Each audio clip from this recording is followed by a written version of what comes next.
if you are giving an exam as critical as GMAT, Hmm. which costs around 20 to 30,000 per attempt, so you better go in after having a method with you. Just don't go Yes. in blind. I was not a native speaker.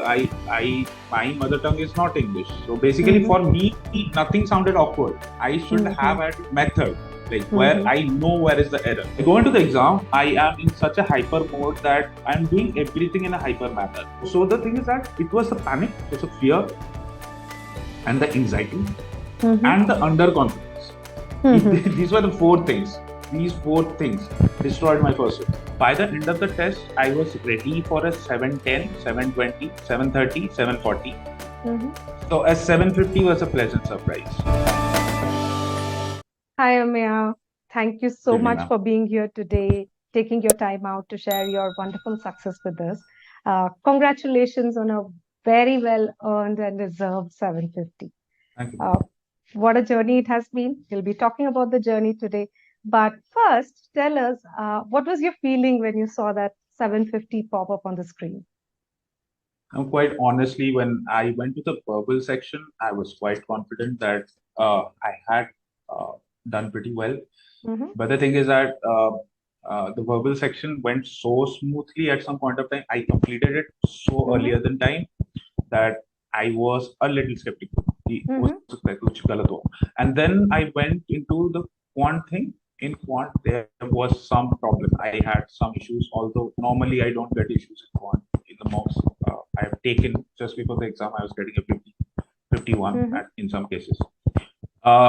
So by the end of the test, I was ready for a 710, 720, 730, 740. So a 750 was a pleasant surprise. I mean, I would have wanted it. I mean, like all of us, we are all greedy, so we would want a 760, 770. But yeah, 750 was really good. I have no complaints. 760 was really good. I was really happy. That's very nice. So, Amiya, is there any key takeaway that you have from this journey? One little or big thing that you want to share that really helped you get where you got to? Ma'am, can I be a little poetic? Like instead of being like, Sure, yeah. please. So from the start of my journey, I'll be very honest that there were many times where I doubted myself. Like there were days where I was like, let's leave it for tomorrow, or maybe just leave it for eternity. Let's not go for it. Maybe it's not my cup of tea. But the only takeaway, I mean, if there has to be one takeaway from this journey, is that although it is very tried, but to persevere. You have to persevere. Even if there is a reason that GMAT gives you 8 attempts, it could have given you just one attempt or two attempts. GMAT knows that you can have a bad day, you can have a bad year, you can have bad 2 years. So it is looking for guys who will persevere. Yes, people get a 780 in their first attempt, 740 in their first attempt. But there are many people like me who have to struggle their way through. So for those people, GMAT knows that they need multiple attempts because they may have a bad day. They may have some self-doubt. The point is, we just have to persevere, work on those doubts, and we should have that attitude that GMAT is a part of life. It is not our whole life. So the effort we are putting into GMAT would always help us, whether we succeed in it or don't succeed in it. And basically, there is nothing like not succeeding in it, because when you put in effort, whether it's a 700, 710, 690, 670, I mean, the journey holds you good for life. So yes, beautifully said. It's the journey that adds value, even the destination too. But I don't think, the score gets any lesser by the amount of time you've taken to achieve it or the number of attempts, right? So, wonderful. So, Amiya, before we get to that journey that got you to the score, let us first, can you share with the viewers something about yourself, about your background, what do you do, what did you study, and how does GMAT fit into the larger scheme of things? normal engineer. उसके बाद I did a job at engineering company, Constelloid, for 2.5 years. Then I thought of doing an MBA. So I worked on my CAT and all those Mm-hmm. exams for 6 months. Got into IFT Delhi. Mm-hmm. Mm-hmm. After that, I was in a corporate job for 8 months. Mm-hmm. Took a break of 1 year because needed to do something that everybody in India, mostly like the guy does, tries UPSC, didn't get through. Then I was for the last 5 years, I was working in NABARD. It's a Mm-hmm. government bank. So Mm-hmm. yeah, I was working in the development finance sector for the last 5 years. So Mm-hmm. that's in short my academic Okay. career. Yeah. So it's surprising you already have an MBA from IFT. So, uh, what what made you want to pursue GMAT too? Basically, what happens is that although I had a corporate job for 8 months, I was based off Mumbai. But the thing is that after I took that break and then I went into this government job, uh, although I have learned a lot at my new job because basically I was working mostly in development finance sector. Uh, but somewhere I understood that the knowledge that I can gain here has to some level plateaued. Mm-hmm. And Mm-hmm. also, um, it may be that I uh, wanted to find a place which at where I can pursue more of my aspirations, not only Got it. career goals, but yeah, I mean, see new places, get Mm-hmm. new skills, Got talk to it. new people.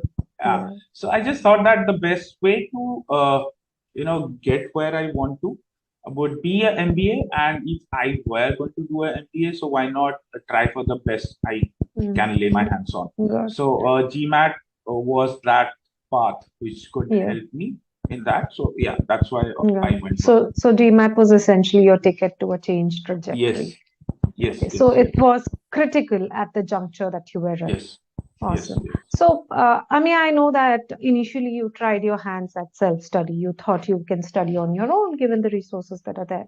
So, how did that pan out? Did the self-study help or? I actually I was coming off my last experience from CAT, so I just thought that yes, critical reasoning is going to be CAT Mhm. critical reasoning. Sentence correction will be CAT sentence correction, where you just read the sentence and Mm-hmm. out of 4 options or 5 options, whichever feels right and Yeah. reads right, you just tick that. Mm-hmm. In CR also, I was more focusing on the mathematical type CR Mm-hmm. instead of verbal type CR. So CAT Mm-hmm. का part होता है. Mm-hmm. So I prepared. I didn't prepare for it. I started directly hitting questions on GMAT Club. Acha. Hmm. So I used to get on a good day, I used to get 10 attempts, 10 correct. On a bad day, I used to get 10 attempts, four incorrect, six correct, Acha. four correct, six incorrect. So Mm-hmm. basically, what was happening, because I did not have any approach, I was just going by my guts and previous knowledge and all of that. So yes, I mean, I needed something. You cannot go into exam just saying that कि आज अगर दिन अच्छा रहा तो I'll score well. Mm-hmm. You have to Mm-hmm. have an approach. So that's when I understood that it was not working. It was on the day. Then. It was Mm-hmm. a lot left on luck. Mm, So got it. given an It was not exam as replicable. yes, if you are giving an exam as critical as GMAT, Hmm. which costs around 20 to 30,000 per attempt. So you better go in after having a method with you. Got it. Just don't go Yes. in blind. Yep. Uh, Very well said, I think, because it the score has to be replicable. It can't be that, Yes, maybe this day I will get it, maybe not. I will keep taking right, the test till I get my score, right, right? right. And I think what you are essentially doing during your self-study is practicing and not learning. When you are Yes, attempting yes, so many questions, that yes. is what you do. And I was not also revising those questions, nor I was Hmm. looking at where I was going wrong. Got I it. was going wrong. I got sad and moved on to the next question. So Yeah. it's kind of that. Yeah, I think how much ever you practice without the right foundation or the learning, it really does not get you where you want to get. Right, Uh, right, so, right. so yes, then you decided that you needed support and you were looking out for different courses that could help you in your GMAT journey. So, what were the criteria that you were looking for while choosing the right kind of course for you? Ma'am, basically, I went on YouTube. I reviewed Magush, I reviewed Mm-hmm. Princeton, I reviewed Manhat. Fantastic courses. But the thing is that being an Indian, I wanted something that would resonate with me a lot. For example, I'll give you the example of like just my own review, like Magoosh. Magoosh is a fantastic platform. But I saw that when they were solving sentence correction question, that would work fantastically well for a native speaker. For example, because when they were going through certain options, like they would solve a question, they say that this is awkward, this doesn't sound good. That would, like, if there were an exam in Hindi for a Hindi speaker, he would also say, this sounds awkward, this doesn't sound good. But I was not a native speaker.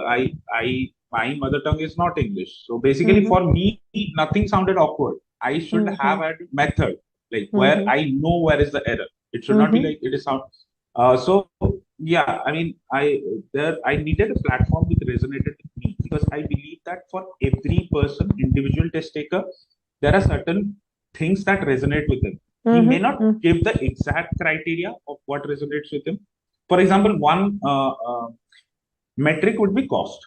Okay, so it was somewhere around 16-20,000, whatever the cost I was spending, and then renew karne ke liye course, it was only 5,000. So it was an expenditure which was very reasonable for me. I mean, I think that you would not get anything in less expensive than that, right?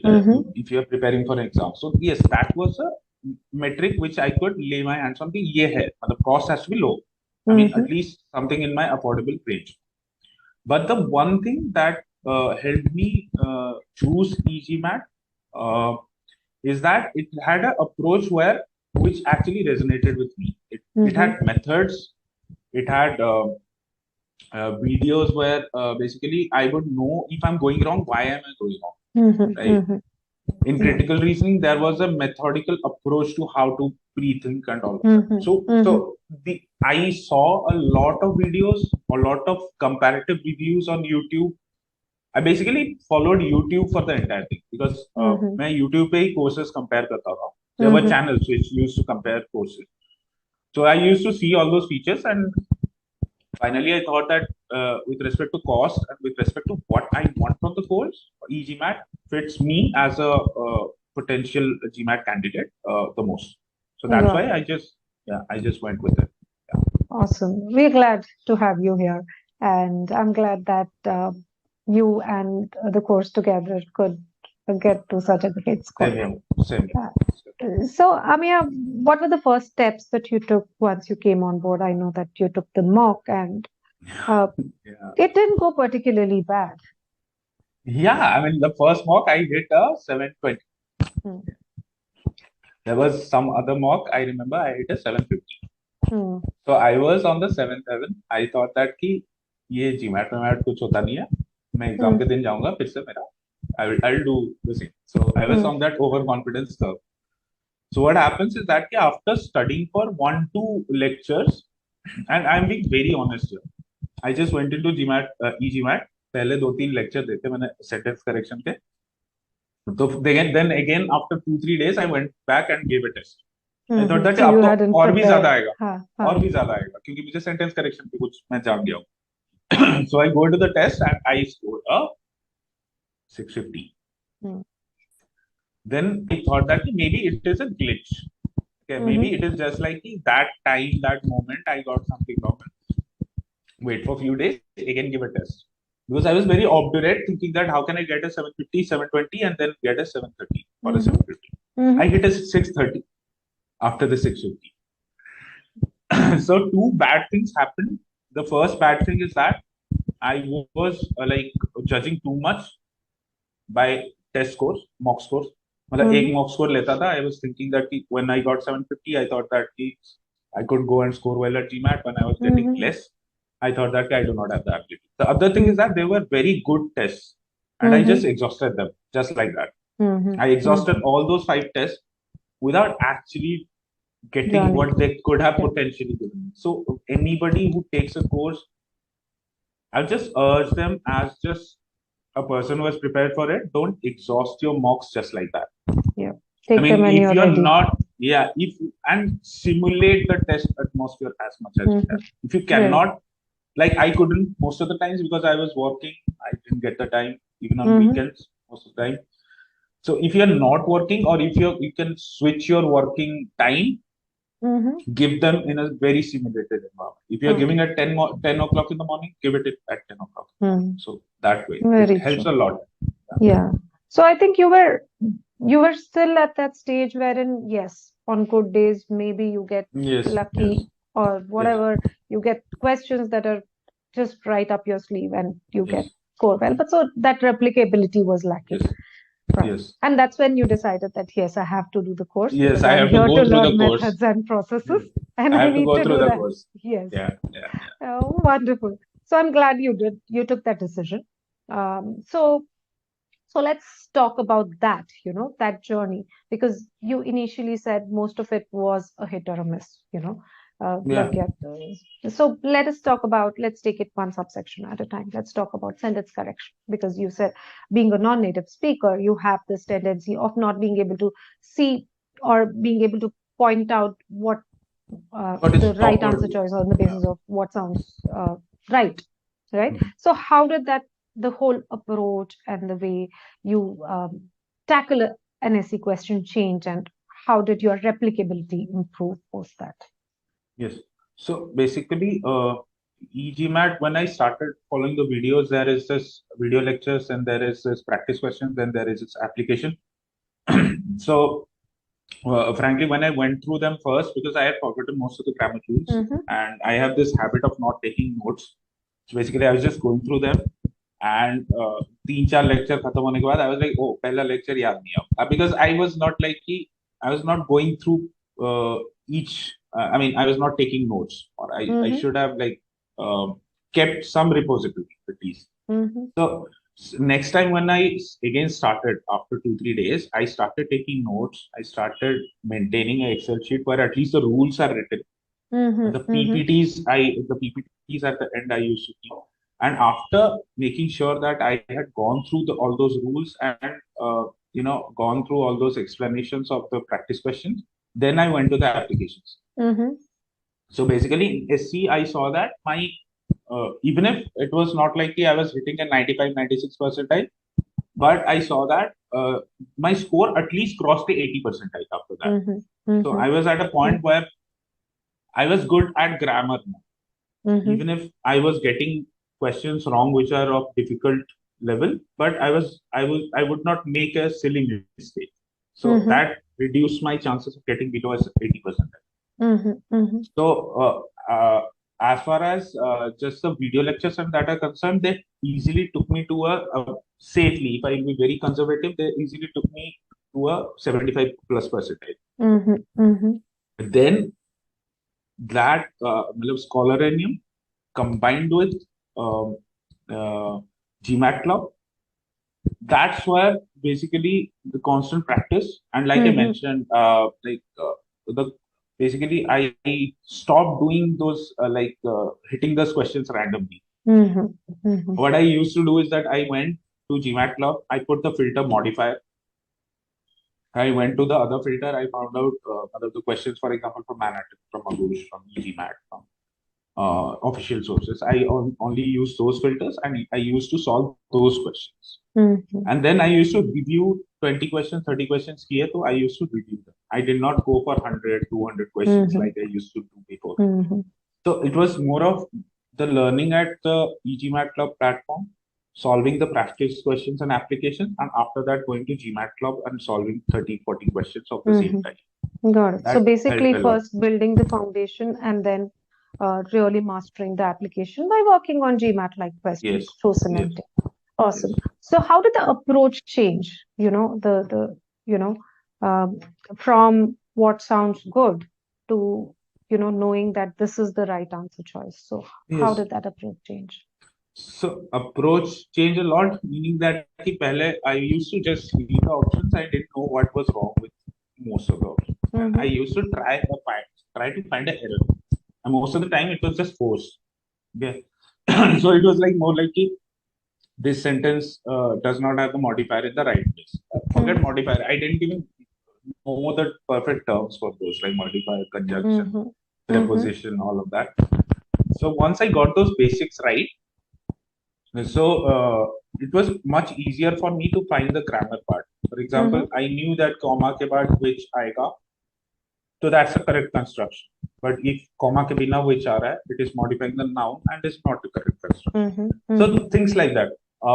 And as far as the meaning is concerned, so every time in each video it was repeated that you go for the meaning based, so that somewhere kept on repeating in my mind.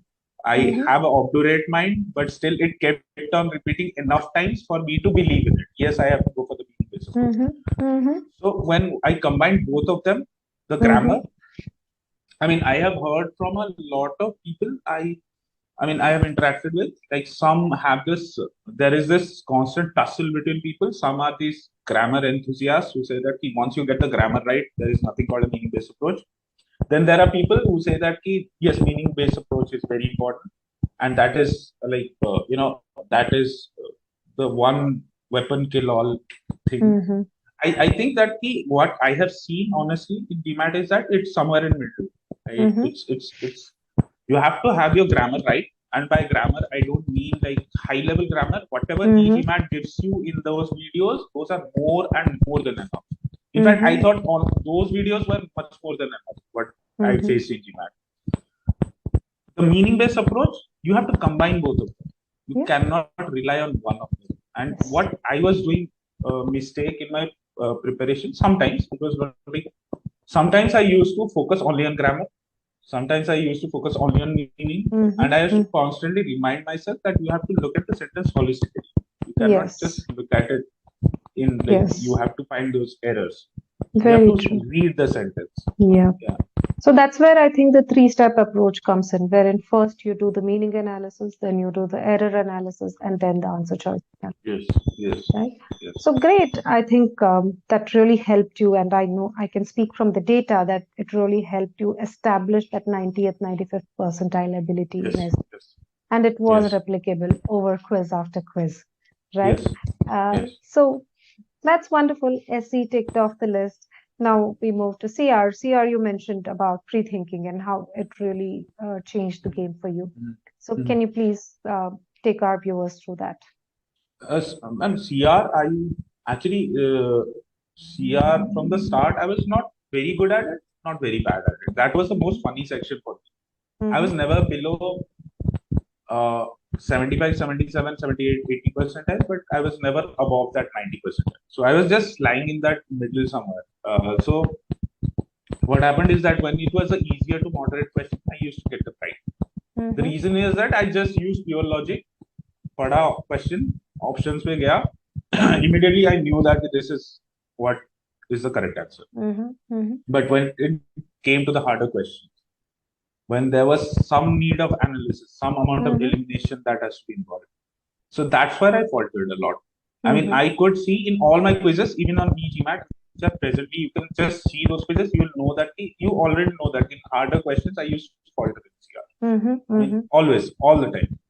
So basically, the pre-thinking approach, like basically, it what I thought that when I read that sentence question, I just used to make sure that I try and it just happens subconsciously after some time. I believe that you read that question and you are already thinking कि ये हो सकता है, Mm. ऐसा भी हो सकता है.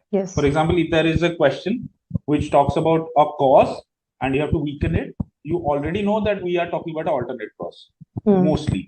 So those kind of things, after some amount of practice, they start happening, and those videos are enough to take you to that gear. It's I think GMAT CR is more about changing gears. I mean, Mm-hmm. once you are in that mode of thinking, you will think that way. It's a Mm-hmm. particular way of thinking that GMAT expects from you. So, and I found out that in 70% questions, pre-thinking works. Mm. In 30% question, it absolutely doesn't work, according to Mm-hmm. me. But Mm-hmm. what pre-thinking helps you, how pre-thinking helps you is first, it works in 70% of the question. So Mm-hmm. 70% of the question are sorted. Now it saves time for you Yeah. for the rest 30% of the Yes. questions.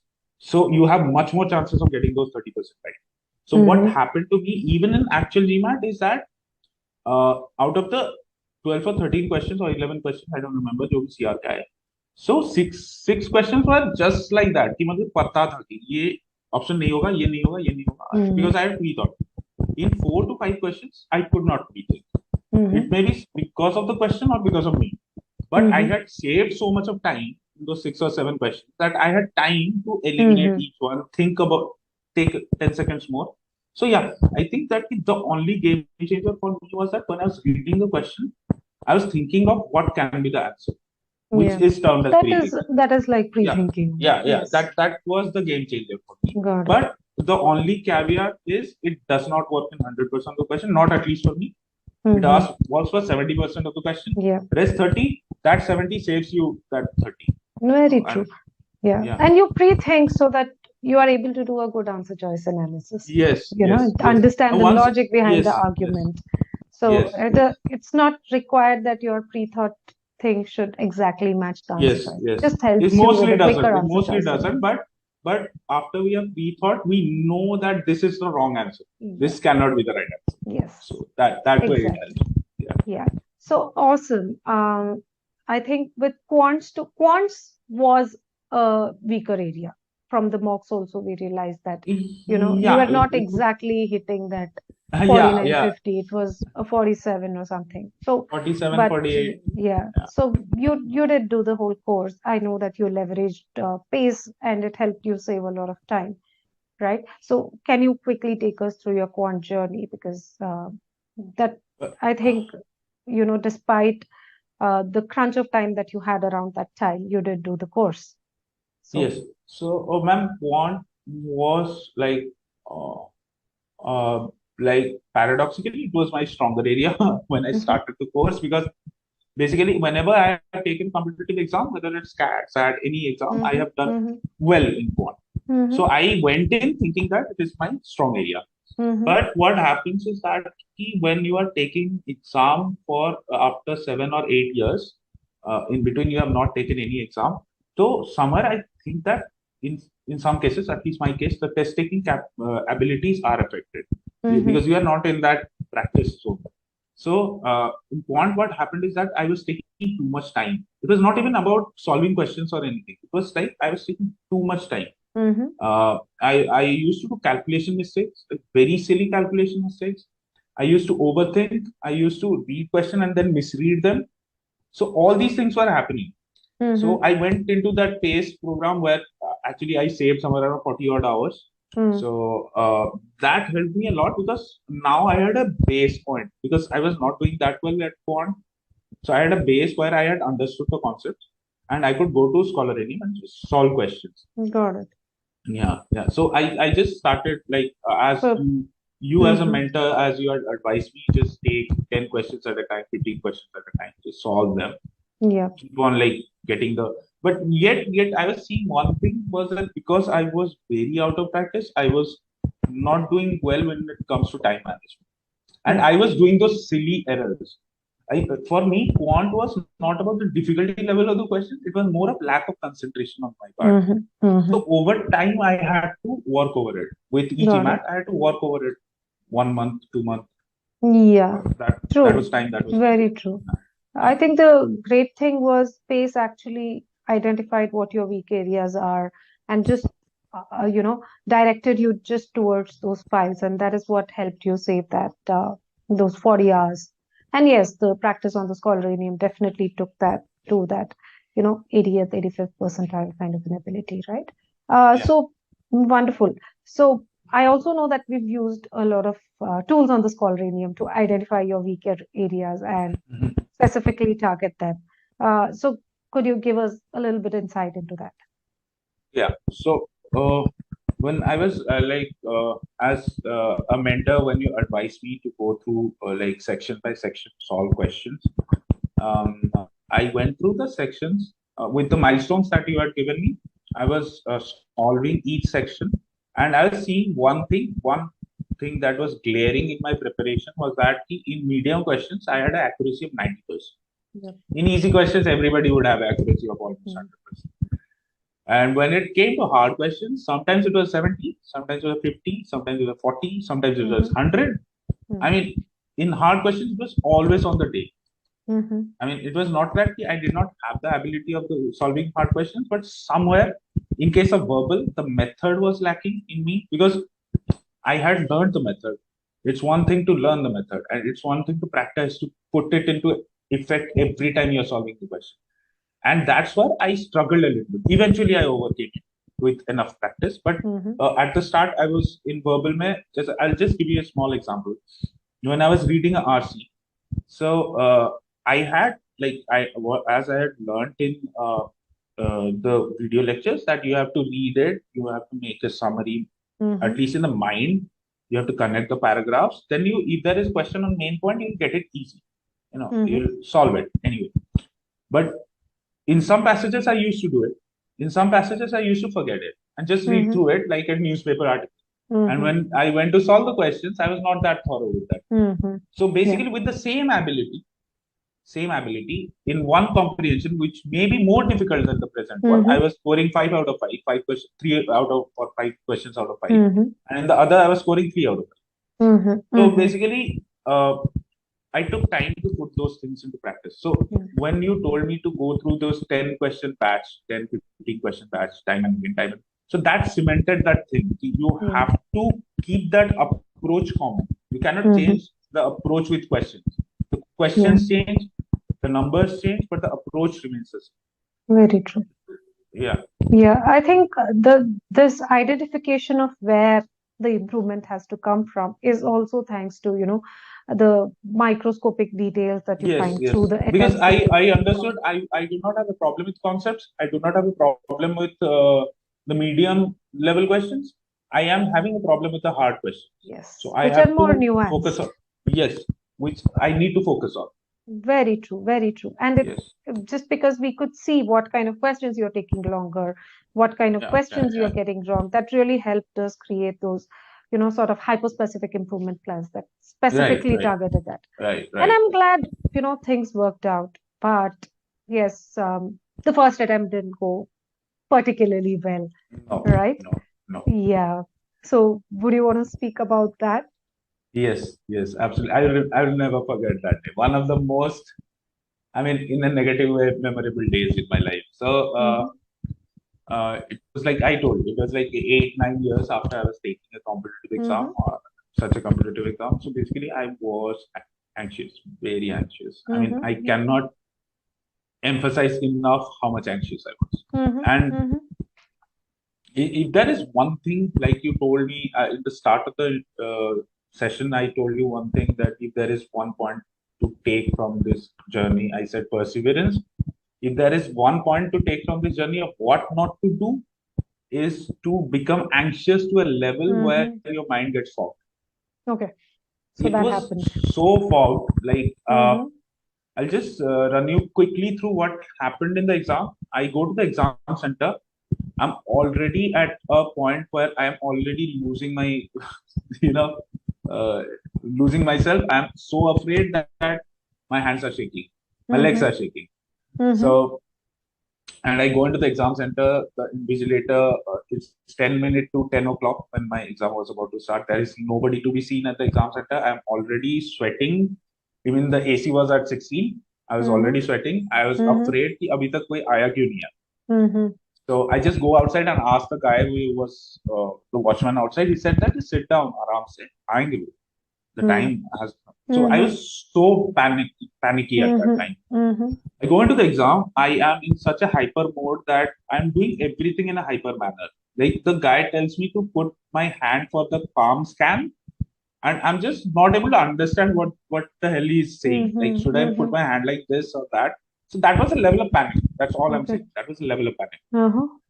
So I go into the exam, I sit down in the exam, and what panic does, according to me, is that it creates a sense of insecurity and underconfidence, and that's Mm-hmm. where you start doubting yourself. Mm-hmm. So the verbal section started, Mm-hmm. and पहला question आया SC का. I thought, ये तो easy. I just did it. Then the next question of SC came. I thought again, ये तो like this is so normal. I did it. Like this happened for 6, 7 questions. It just kept on happening. So there was a point when there were 34, 35 minutes on the clock, and I had completed 18 questions. Mm-hmm. So that was like really good pacing. If Mm-hmm. somebody has given a mock, you would understand that it's a really good pacing. Mm-hmm. But what happened at the point of time is that something ticked in my brain because already I was nervous. I was like, the paper can't be that easy. Okay, so Mm-hmm. what I go into that, thinking overthinking mode. Mm-hmm. Already I'm anxious. So in come two CR questions. Mm-hmm. The first one I read, could make sense of it, but options were too close. Mm-hmm. So I spent 4 minutes on it, yet marked a random choice and moved on. The next comes a CR question which I could not make a head or tail of. Mm-hmm. Mm-hmm. So again, I spent 4 minutes, do not understand anything, and just hit the option and just move on. Mm-hmm. So basically, I wasted 2 questions, 8 minutes, zero result. Mm-hmm. So suddenly, I was with constraint of time now. There, I Mm-hmm. had a luxury of 4 minutes. Now I had a dearth of 3 or 4 minutes. Mm-hmm. So Mm-hmm. I move into the next question. Now, easy questions were also making it tense because I didn't have time on the clock. Mm-hmm. Mm-hmm. So I was doing more mistakes. So and I could see it, like, for anybody's benefit who is listening to this. I brought my ESR. I bought my ESR. I could see in the first two quartiles I had done decently well. So Decently well. I mean, very yeah. decently. And the So it was last, just your negative yes, thoughts sort yes, of it, brought it it was down it like a was pack that of cards. blockade. It was that Yeah. fear. It was that thing that GMAT is an exam. Which, in fact, it's a very good exam. But the thing is that no exam is bigger than the person who is giving it. Right? No exam. Mm-hmm. No exam. If he sets his mind to it, anybody on a good day can clear any exam. I may sound a little, you know, not so practical while saying it, but any person who sets his mind to an exam can clear the Yeah. exam with I'm another. sure. I'm Yes. sure. So the thing is that it was the panic, it was the fear and the anxiety Mm-hmm. and the underconfidence. Mm-hmm. These were the four things. These four things destroyed my first year. Got I it. mean, I was not performing at the best of my ability. I had a foggy brain. That's it. Yeah. So it was not like you didn't have the ability. You had the Yes, ability. yes, Things were primed for success. You had tested it out on mocks. You knew. yes, You knew yes, too that you yes, had it in you this time to replicate the score. It yes, was just that you were not able yes. to I was not handle confident. this. Yeah, Yes. I was not Yes. able to. Yes, I was not able to handle pressure. Exactly. I, let's call a spade. I could not handle pressure, and Yes. I buckled under pressure. And it can Yeah. happen to anybody. The thing is that that's what we are supposed to. That is supposed to happen sometimes, and we just got to Yeah. take it in You the learn stride. from it, right? Yes, Each yes, setback is a learning stone, yes, yes, stepping yes, stone to success, as they say. yes, So yes, that test wasn't particularly bad. You did score a 700 despite all these things that had happened. But maybe if you had been able to manage yes. Maybe it these would have been better. variables, yes, you might have gotten the score the first time itself, Yes, right? yes. So the second time around, yes, you got that 750, great score. So what was different this time? Uh, Uh, how did you approach it differently in terms of managing all these variables that were your undoing on the test one? I'll like basically I'll give a very unpopular opinion now. So like in the first test, what happened? I used to see innumerable videos of innumerable people who used to talk about what do you do 1 week before GMAT or 3 days before GMAT. So most of the videos I saw, they said that you got to relax. You got to take those 3 days, 4 days easy. You do those questions, which are like in your comfort zone. Don't go into overdrive mode and start solving modifiers जो तुमने कभी किया नहीं है या coordinate geometry जो किया नहीं है, and take it easy in the last 3 or 4 days and then go for the exam. You do pretty well. I in the first attempt, what I did is that I took it too easy. Like in the last Mhm. 2 days, I was Okay. like, I was like, ठीक है, चलेगा, जो भी है, अभी से, I'll just watch a movie, do whatever I want to, and then go for the exam. Mhm. Turns out it doesn't work for me. Mhm. I'm not the kind of person who would like if there is a meeting tomorrow, I'll wake up till 2 o'clock today and get finished and sleep with the mindset that I've done everything under my control so that when tomorrow I get into the meeting, I'm going to do the best Mhm. I can. Mhm. So the first thing I changed about the approach is that I said I'm not going to go into overdrive. I'm not going to solve like random questions on GMAT Club. But yes, I'm going to be at the same level of effort and preparation that I normally am. I would Mm-hmm. not, You will down maintain the that level. momentum. Yes, yes. If it is the 37 days to GMAT था, जैसा पढ़ रहा था मैं एक दिन होगा GMAT तो वैसा ही I will be studying. So what I did is that uh, 3 days before GMAT, I decided just to get over I was giving mocks before, just to get over that fear or that, devil called panic of the exam. So I just decided I'll give 3 mocks. 10 o'clock in the morning, sharp, I'll give 3 mocks. Even if I had meetings, I pushed them 2-3 hours and I gave 3 mocks.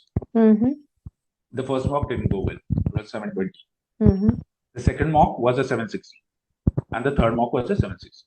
So at that point, I just realized that, okay, this is the method that I have to apply. I mean, it worked for me. So basically, what I was doing in the mocks is that from the word go, I was moving very fast. Because I knew that when you do the first 2 quartiles of English very properly, the third and the fourth quartile becomes more difficult. So you have to have time on the clock, extra some time, so that you can tackle those difficult questions. So from the word go, I was moving very fast. And when I was moving very fast, I used to complete the paper and also give a little bit extra time to the more difficult questions. Not like you have to give two minutes to each question. Yeah, it's a variable time. Yes. And second thing I did was that I perfected in 3 days in my mind that I have to eliminate 4 options.